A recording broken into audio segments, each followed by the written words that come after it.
ಹಾವೇರಿ ಜಿಲ್ಲೆಯ ಆನಕಲ್ ಪಟ್ಟಣದಲ್ಲಿರುವ ಖಾಸಗಿ ಸಹಕಾರ ಸಂಘದ ಮೇಲೆ ಮೋಸ ಮಾಡಿರುವ ಗಂಭೀರ ಆರೋಪ ಮಾಡಲಾಗಿದೆ. ಪಿಗ್ಮಿ ಆರ್ಡಿ ಎಫ್ಡಿ ಹಣ ನೀಡಲು ಮ್ಯಾನೇಜರ್ ಹಿಂದೇಟು ಹಾಕುತ್ತಿದ್ದಾರಂತೆ. ಲಕ್ಷ ಮಾಡಿ ₹1 ₹2 ಇಟ್ರಿ ಸರ. ಪಿಗ್ನಿ ಕಟ್ಟಿದ್ದೀರಿ. ಪಿಗ್ನಿ ಕಟ್ಟಿದ್ನ ಅದನ್ನ ಇದು ಎಫ್ಡಿ ಇಟ್ಕೊಂಡ್ರಿ. ಎಫ್ಡಿ ಇಟ್ಕೊಂಡು ಮೋಸ ಮಾಡಿ ಹೋಗ್ಯಾರ್ರಿ ಸರ್. ₹1,00,000 ಐತ್ರಿ. ಒಂದು 2-3-10 ವರ್ಷ ಆತನ್ರಿ ಅದಿಟ್ಟು. ಈಗ ಕೇಳಿದ್ರೆ ಕೊಡ್ತೇವೆ ಅಂದ್ರಿ. 8 ದಿನ ಟೈಮ್ ಕೊಟ್ಟಿದ್ರಿ ಅವ್ರು. 8 ದಿನ ಟೈಮ್ ಕೊಟ್ಟಿದ್ರು. ಮತ್ತೆ 8 ದಿನ ಹೋಗಿ 12 ದಿನ ಟೈಮ್ ಕೊಟ್ರಿ. 14 ದಿನ ಕೊಟ್ರಿ. ಮತ್ತೆ 1 ತಿಂಗಳಾದ್ರೂ ಸುದ್ದಿ ಇಲ್ರಿ. ಈಗ ಹೇಳಿದ್ರೆ ಏನ್ ಅನ್ನಂಗಿಲ್ರಿ. ನಮ್ಮ ಗಂಡುಗಳು ಗಂಡಿಲ್ಲ ಅಂತಾರ್ರಿ ಅವ್ರು. ಎಲ್ಲಿದಾರನ್ರಿ ಅವ್ರು? ಕಂಪ್ಲೇಂಟ್ ಕೊಡಕ್ ಹೋಗಿದ್ದೀರಿ. ಈಗ ಬೇಡ ಅಂದ್ರಿ ಸರ್. ಮುಂದ್ ಏನ್ ಮಾಡನ್ರಿ? ಏನ್ ಮಾಡಕ್ ಆಗಲ್ರಿ. ಎಲ್ಲಾ ಜನ ಹೆಂಗದಾರ ಹಂಗ ಇರೋದ್ರಿ. ಹ್ಞೂನ್ರಿ. ನನ್ನ ಹೆಸರು ರೇಣುಕಾರಿ. ನಮಸ್ಕಾರ. ನಾವು ಅಮನ್ ಬ್ಯಾಂಕ್ ಅಂತ ಕ್ಷೇಮಾಭಿವೃದ್ಧಿ ಬ್ಯಾಂಕ್ ನಲ್ಲಿ ಪಿಕ್ನಿ ಮಾಡಿದ್ದೇವೆ. ₹40,000 ಪಿಕ್ನಿ ಐತಿ ಸರ್. ನಮ್ದು ಪಿಕ್ನಿ ದುಡ್ಡು ಕೇಳಿದ್ರೆ ನಮ್ಗೆ ನಾಳೆ ಕೊಡ್ತೀನಿ ಅಂತ ಹಿಂಗ ಒಂದು 3 ತಿಂಗಳು ಆತ ಸರ್ ಹೇಳಕತ್ತು. ನಾವು ಬಂದು ಕೇಳಿದ್ರೆ ನನಗೆ ಗೊತ್ತಿಲ್ಲ ನಿನಗೆ ಗೊತ್ತಿಲ್ಲ ಅಂತಂತ ಎಲ್ಲ ಮ್ಯಾನೇಜ್ಮೆಂಟ್ ಹೇಳ್ತಾ ಇತ್ತು ಸರ್. ನಾವು ಯಾರಿಗೆ ಹೋಗಿ ಕೇಳೋಣ ಸರ್? ದುಡ್ಡು ಅದ್ರ ಇವ್ರು ನಮಗೂ ಇದು ಮಾಡ್ತಾ ಇದ್ದಾರೆ. ಕೇಳಿದ ತಕ್ಷಣ ಮನೆಗೆ ಹೋಗಿ ಕೇಳಿದ ತಕ್ಷಣ ಜಗಳಕ್ಕೆ ಬರ್ತಾ ಇದ್ದಾರೆ ಸರ್ ಅವರು. ಹಾಗಾಗಿ ಇವತ್ತು ನಾವು ಕಾನೂನುಬದ್ಧ PSI sir Sampath Kumar sir ಹತ್ರ ಹೋಗಿದ್ವಿ. ನಾವು ನ್ಯಾಯ ಕೊಡಿಸ್ತೀವಿ ಅಂತ ಹೇಳಿದಾರೆ ಸರ್ ನಮಗೆಲ್ಲ. ಅದಕ್ಕಾಗಿ ನಾವು ಇದು ಮಾಡ್ತಾ ಇದ್ದೀವಿ ಸರ್. ದಯವಿಟ್ಟು ಎಲ್ಲ ಬಡವ್ರ ಬಗ್ಗೆ ದುಡ್ಡು ಇದೆ ಸರ್. ಇದರಲ್ಲಿ ಎಲ್ಲ ನಮಗೆಲ್ಲ ಕೊಡಿಸ್ಬೇಕು. ನಮ್ಗೆ ದುಡ್ಡು ಕೊಡ್ಬೇಕು ಸರ್. ನಮ್ಗೆ ಬೇರೆ ಏನು ಬೇಡ. ನಮ್ಮ ದುಡ್ಡು ನಮ್ಗೆ ಕೊಟ್ಟರೆ ಸಾಕು. ಒಬ್ಬರದೇ ಅಂತಲ್ಲ ಸರ್, ಎಲ್ಲರೂ ಬಡವ್ರು ಇದಾರೆ ಅಲ್ಲಿ. ದುಡ್ಡು ಕೊಡ್ತಿದ್ದಾರೆ ಅವ್ರಿಗೆಲ್ಲ ದುಡ್ಡು ಕೊಟ್ಟರೆ ಸಾಕು. ಇಷ್ಟು ಹೇಳಿ ನಾನು 2 ಮಾತು ಅವ್ರು ನಮ್ಮ ಹೆಸರು ಹೇಳಿ ತಿನ್ಲಿರಿ ಸರ್. ದುಡ್ಡು ಕೊಡ್ಲಿಲ್ಲ ಅಂದ್ರೆ ನಮ್ಮ ಹೆಸರು ಹೇಳಿ ತಿನ್ಲಿರಿ ಸರ್.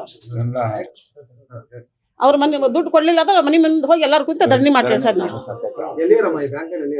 ಇಲ್ಲಿ ಹಂಗಲ್ದಾರ ಸರ್ ಅವರು. ದುಡ್ಡು ಇಲ್ಲ, ನನ್ನ ಗಂಡ ತಿಂದಿಲ್ಲ, ಮ್ಯಾನೇಜ್ಮೆಂಟ್ ತಿಂದೈತಿ ಅಂತ ಹೇಳ್ತಾರೆ ಸರ್. ಮ್ಯಾನೇಜ್ಮೆಂಟ್ ಕೇಳಿದ್ರೆ ನಮಗೆ ಗೊತ್ತಿಲ್ಲ, ಅವ್ರಿಗೆ ಮ್ಯಾನೇಜರ್ ಗೊತ್ತು ಅಂತ ಅವ್ರು ಹೇಳ್ತಾ ಇದಾರೆ ಸರ್. ಯಾರು ಇದನ್ನ ಮೈ ಮೇಲೆ ಹಾಕೊಂತ ಇಲ್ಲ ದುಡ್ಡಿಂದು. ನಮಗೆ ಸರ್ ಒಂದು 250 ಜನ ಇದ್ದಾರೆ ಸರ್ ಇಲ್ಲಿ. ಸರ್ 45,000 ಇದೆ ಸರ್. ಕವಿತಾ ಗಣಾಚಾರಿ ಸರ್. ಭಿಕ್ಷುಕರು, ದಿನಗೂಲಿ ನೌಕರರು, ಬೀದಿ ವ್ಯಾಪಾರಿಗಳು ಸಹಕಾರಿ ಸಂಘದಲ್ಲಿ ಹಣ ಉಳಿತಾಯ ಮಾಡುತ್ತಿದ್ರು. ಉಳಿತಾಯದ ಹಣ ಹಿಂಪಡೆಯಲು ಸಹಕಾರಿ ಸಂಘಕ್ಕೆ ಅಲೆದಾಡುವಂತಾಗಿದೆ. ಉಳಿತಾಯದ ಹಣ ಕೇಳಿದ್ರೆ ಸಬೂಬು ಹೇಳ್ತಿದ್ದಾರಂತೆ. ನಾವು ಇಲ್ಲೆಲ್ಲಾರು ಜನ ಕೂಡಿ ಪಿಕ್ನಿ ತುಂಬಿದ್ದೈತಿ. ಅಮನ್ ಬ್ಯಾಂಕ್ ಮ್ಯಾನೇಜರ್ ಸಾದಿಕ್ ಲೋಹಾರ್ ಅಂತ ಹೇಳಿ, ಮತ್ತೆ ಅದಕ್ಕೆ ಸಂಬಂಧಪಟ್ಟಿದ್ದವರು ಎಲ್ಲರೂ ಇದ್ರಾಗ ಮೆಂಬರ್ಶಿಪ್ ಅವರು ಇದ್ದಾರೆ. ಎಲ್ಲ ದೊಡ್ಡ ಮಂದಿ ಮೆಂಬರ್ಶಿಪ್ ದವರು ನಾಳೆ ಕೊಡ್ತೀನಿ ಇವತ್ತು ಕೊಡ್ತೀನಿ ಅಂತ ಹೇಳಿ ನಮ್ಗೆ 1-2 ತಿಂಗಳಿಂದ ಎಲ್ಲರಿಗೂ ಕಳ್ಸಾಕೊಂತಾರೆ. ಇದ್ರಾಗ ಬಡವರು ಸಣ್ಣ ಪಟ್ಟು 1,000-2,000 ರೂಪಾಯಿ ಹಿಡ್ಕೊಂಡು ಸಿಕ್ಕಾಪಟ್ಟೆ ಜನ 250 ಜನ ಇದ್ದಾರೆ. ಅವ್ರದ್ದು ರೊಕ್ಕ ಸಿಗ್ಲಿಲ್ಲ. ಬಡವರು ಎಲ್ಲ ದುಡ್ಡು ತಿನ್ನೋರು ಇದ್ದಾರೆ. ಇದು ರೊಕ್ಕ ದಯವಿಟ್ಟು ನಿಮ್ಮಿಂದ ನಮ್ಗೆ ಕಾನೂನು ಪ್ರಕಾರದಿಂದ ಭದ್ರವಾದಿಂದ ನಮ್ಗೆ ದುಡ್ಡು ಕೊಡಿಸ್ಬೇಕು. ಇದಕ್ಕೆ ಇದು ಕೇಳಿದ್ರೆ ಇವತ್ತು ನಾಳೆ ಕೊಡ್ತೀನಿ ಇವತ್ತು ಕೊಡ್ತೀನಿ ಅಂತ ಬರೀ 1 ತಿಂಗಳಿಂದ ಮುದ್ದದ ಮೇಲೆ ಮುದ್ದತ್ ಹಾಕಿ ತಾರೀಖ್ ಅಂತ ಹಾಕೊಂತ ಹೊಂಟಾರ ಅವರು. ಇಲ್ಲಿ ನನ್ನಂತ ಜನದ 150-200 ಜನ ಅಮೌಂಟ್ ಐತಿ ಸರ್ ಇದ್ರೊಳಗೆ.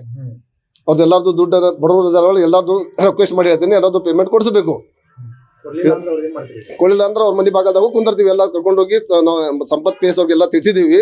ಈ ಎಲ್ಲಾ ಜನ ಕೂಡಿ ತಗೊಂಡು ಹೋಗಿ ಅವ್ರ ಮನೆ ಭಾಗದಾಗ ಕುಂದಿರ್ತೀವಿ. ಮೆಂಬರು ಮತ್ತು ಯಾರು ಮ್ಯಾನೇಜರ್ ಸಾದಿಕ್ ಅನ್ನೋರು ಅಂತ ಲೋಹಾರ್ ಅಂತೇಳಿ ಅವ್ರ ಮನೆ ಹತ್ರ ಧರಣೆ ಮಾಡ್ತೀವಿ. ಅವರು ಇದೇ ತಾರೀಖ್ ಮೇಲೆ ತಾರೀಖ್ ಹಾಕಂತ ಹೊಂಟಿದ್ದಾರೆ ಅವರು. ಈ ಎಲ್ಲ ಸಣ್ಣ ಪುಟ್ಟ ಜನ 10-20 ರೂಪಾಯಿ ಹಿಡ್ಕೊಂಡು ₹2 ಬಡ್ರು ಎಲ್ಲ ರೊಕ್ಕ ಜಮಾ ಮಾಡ್ಯಾರ. ಆ ರೊಕ್ಕ ಇವರು ಬ್ಯಾಂಕ್ನಾಗ ಇಟ್ಕೊಂಡು ಜನಕ್ಕೆಲ್ಲ ತಿರ್ಗಾಡ್ಸಕೊಂಡಾರ. ಇವತ್ತು ಬಾ ನಾಳೆ ಬಾ ಅಂತೇಳಿ. ನಂದು 1,95,000 ರೂಪಾಯಿ ಐತಿ ಸರ್. 250 ಜನದ ಐತಿ ಅಮೌಂಟ್. ಇದ್ರಾಗ 22 ಲಕ್ಷ ರೂಪಾಯಿ ರೊಕ್ಕ ಜಮಾ ಐತಿ ಸರ್. ಇಲ್ಲಿ ಎಲ್ಲಾರ್ದು ಕೊಡೋದು ಇವ್ರು. ನಂದು ಸರ್ ಮೊಹಮ್ಮದ್ ರಫೀಕ್ ಕಣ್ವಾಡಿ. ನಮ್ದು 2 ಪಿಗ್ನಿ ಅವ ಸರ್. 40,000 ಒಂದು, 30,000 ಒಂದು. ಇವರು 20ನೇ ತಾರೀಕು ಬರತ್ಲೆ ನಾಳೆ ನಾಡ್ದಾಗ ಕೊಡ್ತೇನೆ ಅಂತ ಹೇಳಿದ್ರೆ, ಆನಂತರ 1ನೇ ತಾರೀಕು ಬಂದ್ ಮಾಡಿಬಿಟ್ರಿ ಇವರು.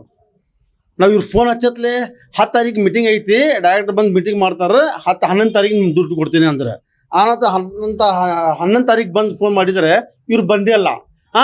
ಡೈರೆಕ್ಟರ್ ಕಡೆ ಹೋಗತ್ಲೆ 15 ತಾರೀಕಿಗೆ ಮಟ್ಟ ತಡ್ರಿ ಅಂತ ಹೇಳಿದ್ರು. 14 ತಾರೀಕು ಮೀಟಿಂಗ್ ಆಗೈತೆ. 15 ತಾರೀಕು ನೀವು ನಾವು ಬಂದು ಬರೋ ಸರಿ ಮಾಡ್ತೀವಿ ಅಂತ ಹೇಳಿದ್ರೆ, 16 ತಾರೀಕು ನಾವು ಫೋನ್ ಮಾಡಿದಾಗ ಇವರು ರಿಪ್ಲೇಸ್ ಕೊಡಲೇ ಇಲ್ಲ. ತಡ್ರಿ ಇನ್ನೂ ಸಿಗಲಿಲ್ಲ, ನಮ್ಗೆ ಸಿಗಲಿಲ್ಲ ಮ್ಯಾನೇಜರ್ ಅಂದ್ರೆ. ಆನಂತರ 18 ತಾರೀಕು ನಾವು ಮೀಟಿಂಗ್ ಮಾಡಿ 20 ತಾರೀಕು ನಿಮ್ಗೆ ಸರಿ ಮಾಡ್ತೇನೆ ಅಂತ ಹೇಳಿದ್ರೆ, 20 ನಂತರ ಅವಾಗೂ ಇವರು ನಮ್ಗೆ ಇನ್ನೂ ಸಿಗಲಿಲ್ಲ, ಇನ್ನೂ 4 ದಿವಸ ಟೈಮ್ ಕೊಡ್ರಿ ಅಂತ ಹಿಂಗೆ ಹೇಳ್ಕೊತ ಹೊಂಟಾರೆ. ಈಗ ಬಡವರು ದುಡಿಮೆ ಮಾಡಿ ಏನಾರ ಮಾಡಿ ಪಿಗ್ನಿ ಕಟ್ಟಿದ್ದು ಆ ದುಡ್ಡು ಕೊಡಾಕತ್ತಿಲ್ಲ, ಇವ್ರು ಹೆಂಗ್ರಿ ಈಗ ಅಂತ.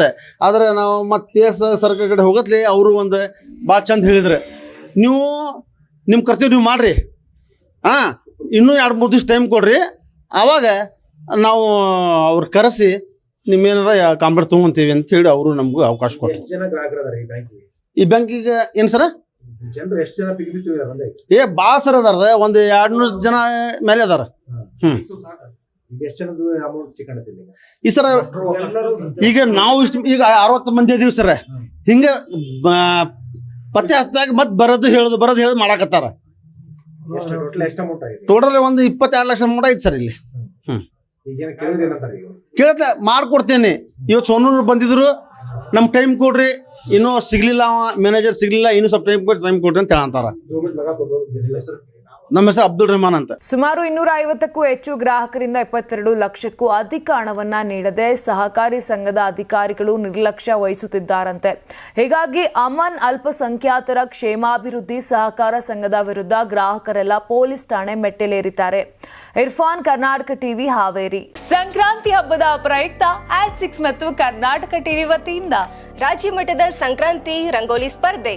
ಕಾರ್ಯಕ್ರಮದ presenting sponsor Saptagiri NPS university. Associate sponsor Genie slim. Genie ಮನೆಯಲ್ಲಿದ್ರೆ ನೀವು ಸ್ಲಿಮ್ ಆಗೋದು guarantee. Co sponsor Nandana palace, legendary Andhra restaurant chain. KMF Nandini, ನಮ್ಮ ನಂದಿನಿ ನಮ್ಮ ಹೆಮ್ಮೆ. KSDL ಮೈಸೂರು ಸ್ಯಾಂಡಲ್ 100% ಶುದ್ಧ ಶ್ರೀಗಂಧದ ಎಣ್ಣೆಯಿಂದ ತಯಾರಿಸಿದ ಏಕೈಕ ಸಾಬೂನು. ಶ್ರೀ ಸಾಯಿ ಗೋಲ್ಡ್ ಪ್ಯಾಲೇಸ್, ನಿಮ್ಮ ವಿಶೇಷ ಸಂದರ್ಭಗಳ ಸಂಗಾತಿ. ರಾಜ್ಯಾದ್ಯಂತ ಬೆಂಗಳೂರು ಸೇರಿ 35 ಕೇಂದ್ರಗಳಲ್ಲಿ ಸಂಕ್ರಾಂತಿ ರಂಗೋಲಿ ಸ್ಪರ್ಧೆ. ರಂಗೋಲಿ ಬಿಡಿ, ಆಕರ್ಷಕ ಬಹುಮಾನ ಗೆಲ್ಲಿ. ಜಿಲ್ಲಾವಾರು ವಿಜೇತರಿಗೆ ಬೆಂಗಳೂರಿನಲ್ಲಿ ಜನವರಿ 18ರಂದು ಗ್ರ್ಯಾಂಡ್ ಫಿನಾಲೆ. ಅರ್ಹತಾ ಸುತ್ತಿನ ಮೊದಲ ಬಹುಮಾನ 5,000 ರೂಪಾಯಿ. ದ್ವಿತೀಯ ಬಹುಮಾನ 3,000 ರೂಪಾಯಿ. ತೃತೀಯ ಬಹುಮಾನ 2,000 ರೂಪಾಯಿ. ಫಿನಾಲೆಯ ಮೊದಲ ಬಹುಮಾನ 30,000 ರೂಪಾಯಿ. ದ್ವಿತೀಯ ಬಹುಮಾನ 20,000 ರೂಪಾಯಿ. ತೃತೀಯ ಬಹುಮಾನ 10,000 ರೂಪಾಯಿ. ಹೆಚ್ಚಿನ ಮಾಹಿತಿಗಾಗಿ ನೋಡ್ತಾ ಇರಿ ಕರ್ನಾಟಕ ಟಿವಿ. ಯಾರಾಗ್ತಾರೆ ಎಂಎಲ್ಎ ಅಭ್ಯರ್ಥಿ 2028 ಶೀಘ್ರದಲ್ಲೇ. ಪ್ರತಿದಿನ ಒಂದೊಂದು ಕ್ಷೇತ್ರದ ಟಿಕೆಟ್ ಆಕಾಂಕ್ಷಿಗಳ ಸಂಪೂರ್ಣ ಮಾಹಿತಿ ಪೊಲಿಟಿಕಲ್ ಜರ್ನಲಿಸ್ಟ್ KM ಶಿವಕುಮಾರ್ ಅವರಿಂದ. ಕರ್ನಾಟಕದ ನಂಬರ್ 1 ಡಿಜಿಟಲ್ ಮೀಡಿಯಾ ನಿಮ್ಮ ನೆಚ್ಚಿನ ಕರ್ನಾಟಕ ಟಿವಿಯಲ್ಲಿ ಮಾತ್ರ.